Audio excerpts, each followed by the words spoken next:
ओम श्रीमद् भगवत गीता प्रथम अध्याय श्लोक 37 संपूर्ण सारांश संबंध।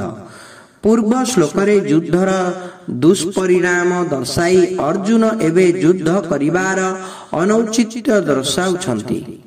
तस्मान्नाहा वयं हन्तु धार्तर राष्ट्रान् स्वबान्धवान् स्वजनं हि कथं हत्वा सुखिनः श्याम माधव।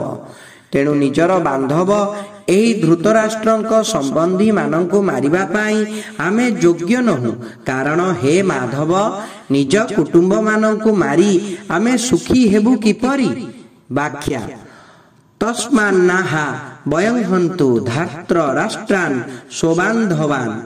ए पर्यंत मु कुटुंब मानंकु न मारिबा सपक्षरे जेते युक्ति उपस्थापित कली, जेते विचार प्रकट कली, सेगुड़िक जानि मध्य आमे एपरि अनर्थकारी कार्य प्रवृत्त हेबु किपरि।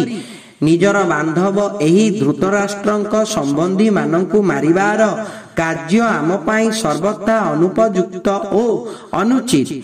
आम भली भल लोक एपरि अनुचित कार्य किपरि करिवे। स्वजनं हि कथं हत्वा सुखिनः श्याम माधव।